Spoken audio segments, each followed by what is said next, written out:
ራስን መውደድ። እስቲ ራስን መውደድ በሉ። ራስን መውደድ ከፍተኛ የሆነ ጣዖት ነው። ራስን መውደድ ከቃሉ ጋር ናቸው። እግዚአብሔር ከሆነ ይኸውላችሁ እግዚአብሔር አምላክህን ይላል በፍጹም ልብህ በሉ እስቲ። እሺ በፍጹም ህሊናህ በፍጹም ኃይልህ ውደደው በሉ። በፍጹም ምን? በፍጹም ልብህ። ይሄ ማለት ማለት መስራት በፍጹም ኃይልህ ማለት ኃይልህን ሁሉ እስከምታጣ ድረስ ማንን ውደድ ማለት ነው?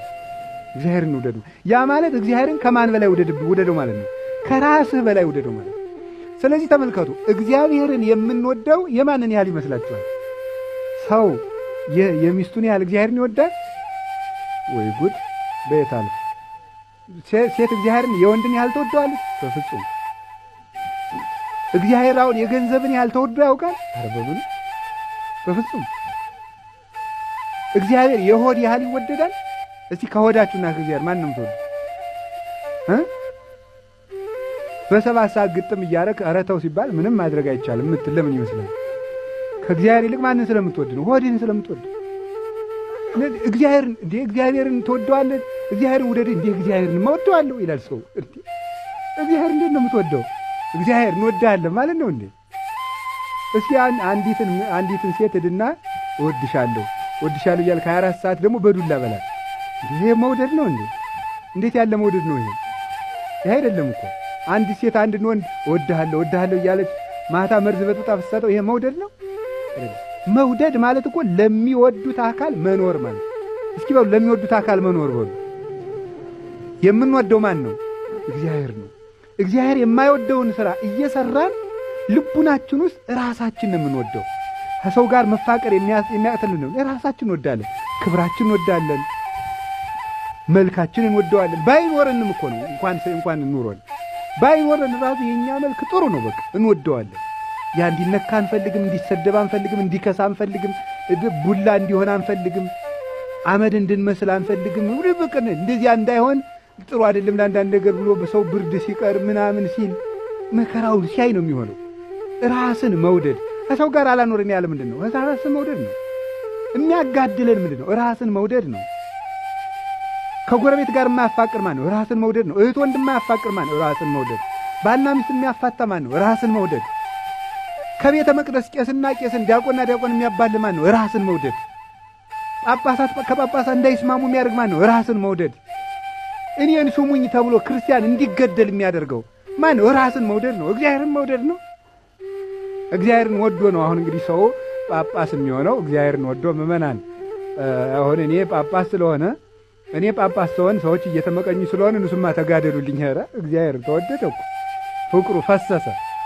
ይሄ ነው እንግዲህ የኛ ፍቅር ማለት። ከመካከል ላይ ትልቅ ጣዖት ቆሞበታል። ያ ምንድን ነው? ራስን መውደድ በሉ ንገሩኝ እንጂ። እግዚአብሔር የሚፈልገው ራስን መካድ ነው። ትልቁ ጣዖት ይሄ ነው። ራሳችን ጣዖት ልንሆን አንገባም፣ በእውነቱ ማለት ነው። እግዚአብሔር እኛን እንዳያየን፣ እኛ ከእግዚአብሔር ጋር እንዳንገናኝ፣ እውነቴን ነው የምነግራችሁ፣ ራሳችን ጣዖት መሆን የለበትም። መውረድ አለብን።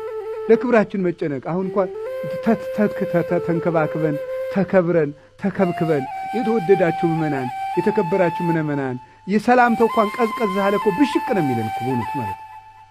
በእውነት እናንተ ኑራችሁ ነው እንጂ ራይ ድረስ ማን ይቆጣችኋል? አሁን እናንተ ማንም አይቆጣችሁ። ጳጳሳት አይቆጣችሁ። የተከበራችሁ ምእመናን፣ ቄሱ አይቆጣ፣ ማን አይቆጣ? የሚቆጣን እኮ የለም። ለምን? ጣዖት ነና። ማን ይቆጣን? አሁን እንግዲህ ማን ይቆጣኛል? አባ እናቴ መምህሬ እየተባልኩኝ ማለት ማን ይነካኛል? ከተነካ ማን ነው የሚለው? የከተማ ሰው ኃይለኛ ክርክር ሲነሳ ቤቱን እኮ ሩዋንዳ አረጋችሁት ይላል አይደል? ሩዋንዳ ምንድን ነው? በርስ በርስ ጦርነት ያለው አልቀው አይደለም እንዴ? የጎሳና የጎሳ አልቀውና ሩዋንዳ ስለምናረገው ቤቱን ተንከብከብ ነው። በቃ እኔን አሁን ሰው መጥቶ ጉልበቴን ካልሳመኝ ደህና ሰነበቱ አባቴ እንዲሁ እሱን ያኑሩልን አላለኝ ሰው ብሽቅ ሩዋንዳ ማለት ነው። ይሄ ጣዖት አይደለም ወይ? ጣዖት እኮ ነው። እኔ ስመጣ እንዴ እኔን ስነሱ እኔ ስመጣ እንትን ማትሉ ምንድን ነው እንዴ?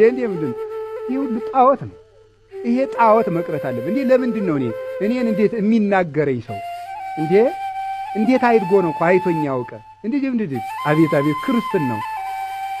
ረንዲው እግዚአብሔር ይቅር ይበለን። እኔ እውነቴን ነው፣ በጣም ነው የማፍረው በእውነት በራሴ ጭምር ነው፣ በእናንተ ብቻ አይደለም።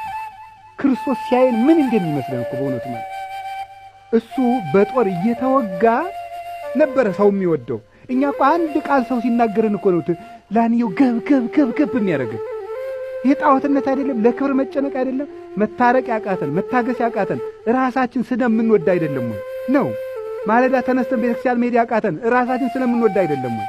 ሌሊት ተነስተን መጸለይ ያቃተን ራሳችን ስለምንወደው አይደለም ወይ ነው? ራስን